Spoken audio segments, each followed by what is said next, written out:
नूंह जिले के फिरोजपुर झरका खंड के गांवों में मुख्यमंत्री उड़न दस्ता टीम और खाद्य आपूर्ति विभाग की टीम ने पनीर डेयरियों पर छापेमारी कर कार्रवाई की गई। इस कार्रवाई से डेयरी संचालकों में हड़कंप मच गया। हरियाणा के नूंह जिले के फिरोजपुर झिरका खंड के गांवों में मंगलवार को मुख्यमंत्री उड़न दस्ता और खाद्य एवं सुरक्षा विभाग की संयुक्त टीम ने पनीर डेयरियों पर ताबड़तोड़ छापेमार कार्रवाई की। इस कार्रवाई से डेयरी संचालकों में हड़कंप मच गया। आसपास के इलाकों में जैसे ही टीम द्वारा की गई छापेमारी की खबर फैली, वैसे ही डेयरी संचालक अपनी डेयरियों को बंद कर भाग गए। टीम ने 3 डेयरियों से सैंपल जुटाए हैं। मिलावटी पनीर की सूचना पर गई टीम डीएफएसओ रमेश चौहान ने बताया कि उन्हें गुप्त सूचना प्राप्त हुई थी कि फिरोजपुर झिरका के गांव रनियाला में 2 और हीरावड़ी में 1 दूध डेयरी अवैध रूप से चल रही है, जिसमें भारी मात्रा में मिलावटी पनीर और घी बनाया जाता है, जिसे दिल्ली और गुरुग्राम सहित एनसीआर के क्षेत्र में सप्लाई किया जाता है। सूचना के आधार पर टीम मौके पर पहुंची और डेयरियों पर छापेमारी की। 2 डेयरियों पर नहीं मिला लाइसेंस। डीएफएसओ रमेश चौहान ने बताया कि टीम ने रनियाला गांव में चल रही यूसुफ ट्रेडिंग कंपनी के डेयरी संचालक से दस्तावेज मांगे, लेकिन वे जांच टीम के सामने कोई दस्तावेज नहीं दिखा पाया। डेयरी पर कोई साफ सफाई भी नहीं थी।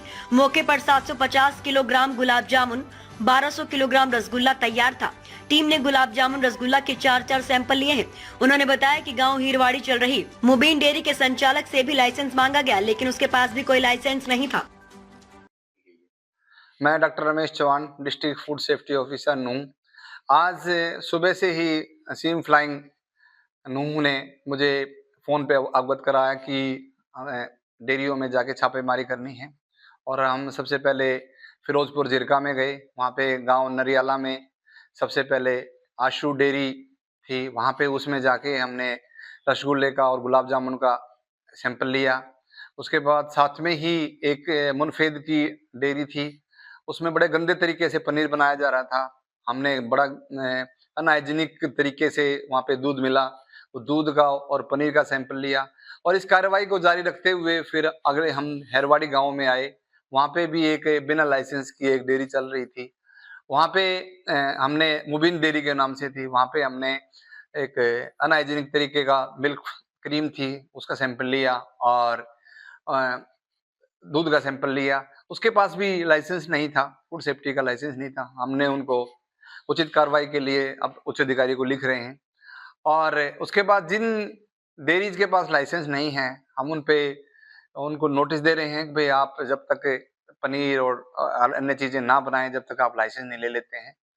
और इन्हीं रिपोर्ट्स अभी सभी सैंपल्स को हम अभी करनाल लैब्स में भेज रहे हैं और जो जैसा भी वहां से रिपोर्ट आएगी उस पर कार्रवाई की जाएगी। हम पिछले 15-20 दिन से लगातार हम धरपकड़ कर रहे हैं। जो अवैध डेयरियां हैं उनको, जो बिना लाइसेंस की डेयरियां चल रही हैं, उनको बंद करने का नोटिस दे रहे हैं और सेकेंडली और सैंपलिंग बड़ी जोर से चल रही है। फिरोजपुर झिरका में ज्यादा इस चीज की डेयरियां हैं, तो वहाँ पहले भी हमने 3 डेयरियों पे छापेमारी की थी, फिरोजपुर झिरका नंगला गुजर गांव में, और आज फिर उसी एरिया में की है और अब कंटिन्यू फरवरी में हम लगातार छापेमारी करेंगे और सैंपल। आपको एफआईआर दर्ज करवाई है? एफआई हमारे, हम जो भी कार्रवाई करते हैं एफएसएस एक्ट के, हमारा जो फूड सेफ्टी एक्ट है उसके अंतर्गत कार्य करते हैं।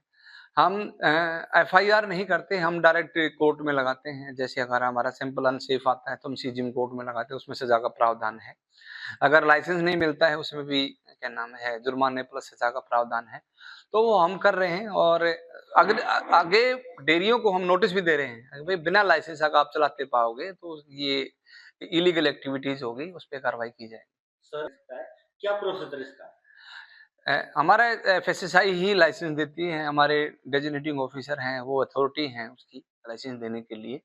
अगर रजिस्ट्रेशन है, अगर छोटा व्यापारी है तो उसके लिए, जो 12 लाख से कम टर्नओवर है उसके लिए तो मैं सक्षम हूँ, और लेकिन जो स्टेट लाइसेंस है वो जो बड़ा काम करता है 12 लाख से ऊपर करता है, हमारे डेजिग्नेटिंग ऑफिसर हैं वो सक्षम हैं। उसके बाद अगर और भी ज्यादा टर्नओवर है, जैसे स्लॉटर हाउस है यहाँ पे नूंह में, तो उनका सेंट्रल लाइसेंस होता है। बहुत सी डेयरी ऐसी है जिनका सेंट्रल लाइसेंस है, एफएसआई दिल्ली से आता है उनका। हम सारी जो गाइडलाइंस हैं वो एफएसआई दिल्ली की फॉलो करते हैं, एफएसआई एक्ट के अनुसार चलते हैं।